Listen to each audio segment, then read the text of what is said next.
नमस्कार, आप देख रहे हैं कशिश न्यूज और खास खबर के साथ मैं हूं दीपक शर्मा। बिहार विधानसभा चुनाव को लेकर प्रचार के लिए अब सिर्फ एक ही दिन का समय बचा है और सभी दलों के नेता ताबड़तोड़ चुनावी सभा कर रहे हैं। सीमांचल, शाहाबाद, चंपारण, कहीं एनडीए मजबूत है तो कहीं महागठबंधन।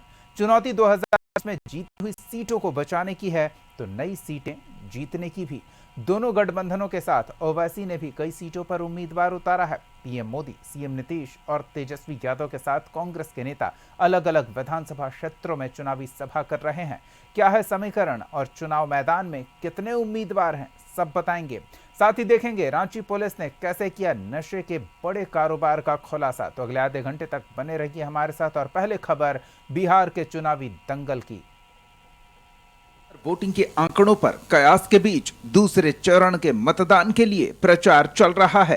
11 नवंबर को आखिरी चरण की वोटिंग है, जब 20 जिलों की 122 सीटों के लिए वोटिंग होगी। इसके लिए चुनाव मैदान में 1302 उम्मीदवार हैं, जिनकी किस्मत का फैसला 3 करोड़ 70 लाख से ज्यादा मतदाता करेंगे। दूसरे चरण में वोटिंग के लिए 45,399 बूथ बनाए गए हैं और सभी सीटों पर 2 लाख से ज्यादा मतदाता हैं। निर्णायक चरण में वोटरों को अपने पक्ष में करने के लिए सभी दलों के नेताओं ने पूरा जोर लगा रखा है। पीएम मोदी ने 2 जगहों पर सभा की और महागठबंधन पर जोरदार हमला बोला। जंगल राज का मतलब है कट्टा, क्रूरता, कुसंस्कार, करप्शन। क्या कर रहे हैं लोग? ये कुसंस्कार से भरे हुए लोग हैं, कुशासन का राज चाहते हैं।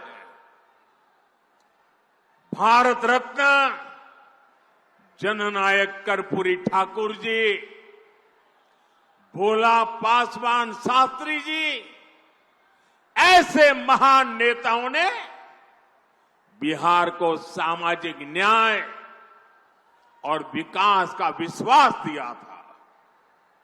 लेकिन जैसे ही जंगल राज आया, वैसे ही बिहार में बर्बादी का दौर शुरू हो गया। आरजेडी वालों ने बिहार में विकास का पूरा माहौल ही खत्म कर दिया। साथियों, ये आरजेडी और कांग्रेस वाले उद्योगों की एबीसी भी नहीं जानते। ये उद्योगों में सिर्फ ताले लगाना जानते हैं। 15 वर्ष के जंगल राज में एक भी बड़ी फैक्ट्री, बड़ा कारखाना बिहार में नहीं लगा। यही मिथिला में जो मिलें थी, फैक्ट्रियां थी, वो भी बंद हो गई। 15 वर्ष के जंगल राज में कोई भी बड़ा अस्पताल, मेडिकल कॉलेज बिहार में नहीं बना। इसलिए जंगल राज वालों के मुंह से विकास की बातें सिर्फ और सिर्फ सफेद झूठ है। इस बार एनडीए के सामने अपनी सीटों को बचाए रखने की चुनौती है, तो महागठबंधन वापसी के लिए जोर लगा रहा है। 2020 के नतीजे देखें तो इन 122 सीटों में से 66 एनडीए के पास थी। वहीं महागठबंधन 50 सीट जीतने में कामयाब रहा था। दूसरे चरण में सबसे ज्यादा 42 सीटों पर बीजेपी की जीत हुई थी, जबकि जेडीयू सिर्फ 20 सीट जीत सका था। महागठबंधन की तरफ से आरजेडी ने 33 सीटों पर जीत दर्ज की थी, तो कांग्रेस के खाते में 11 सीट आई। भाकपा माले को 5, बहुजन समाज पार्टी को 1 और निर्दलीय को 1 सीट मिली थी। वहीं असदुद्दीन ओवैसी की पार्टी एआईएमआईएम ने 5 सीट जीती थी। इस चरण में एनडीए की साख दांव पर लगी है। इस इसलिए पीएम मोदी और सीएम नीतीश लगातार सभा कर रहे हैं और लोगों से एनडीए के पक्ष में सभा करने की अपील कर रहे हैं। नीतीश जी के नेतृत्व में एनडीए सरकार ने बिहार का टूटा हुआ भरोसा लौटाया है। अब निवेशक बिहार आने के लिए उत्सुक है। यहां अच्छी सड़कें बन रही हैं, रेल और हवाई कनेक्टिविटी बेहतर हो गई है, बिजली के नए नए कारखाने बन रहे हैं। यहां जो रीगा चीनी मिल है वो फिर से शुरू हो चुकी है। आने वाले समय में बिहार में ऐसी मिलें और फैक्ट्रियां बनाने का काम और मजबूती के साथ आगे बढ़ेगा। गन्ना किसानों के हितों को देखते हुए हमारी सरकार गन्ने के इथेनॉल बनाने को भी बढ़ावा दे रही है।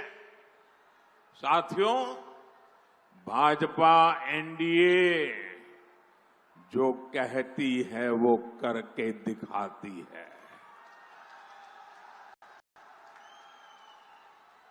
और मोदी की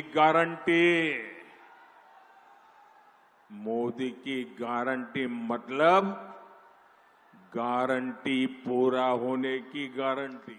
जिन जिलों में मतदान होना है उनमें शाहाबाद और सीमांचल के जिले भी शामिल हैं।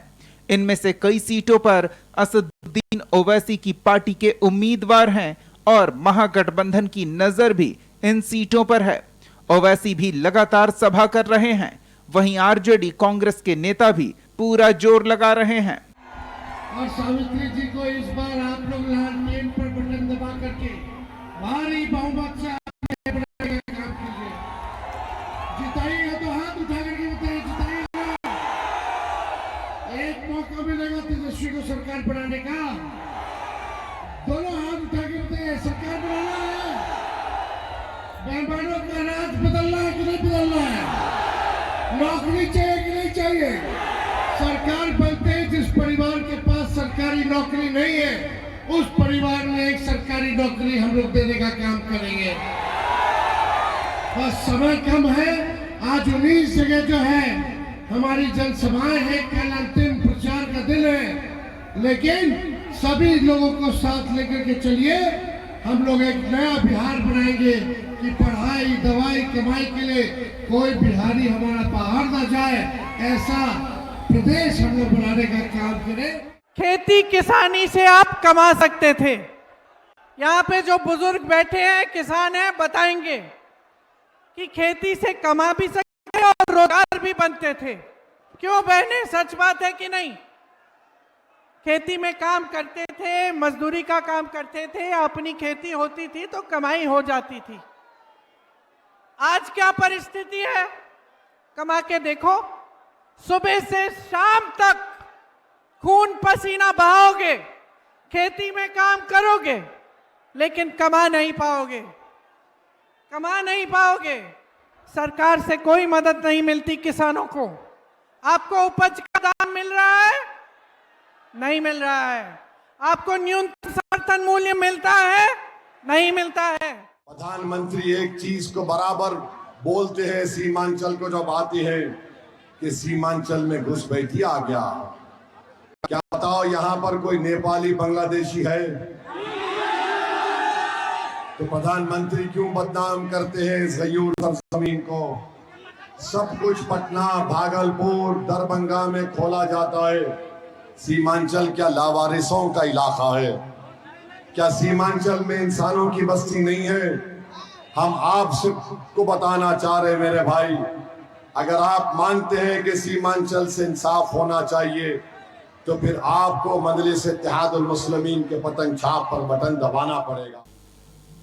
दोनों तरफ से बड़े नेता मोर्चा डाले हुए हैं। चुनाव प्रचार में अब कुछ घंटे ही बचे हैं और नेता कोई मौका नहीं छोड़ना चाह रहे हैं। देखना होगा जनता किसके वादों पर भरोसा करती है और जीत दिलाती है। ब्यूरो रिपोर्ट, कशिश न्यूज।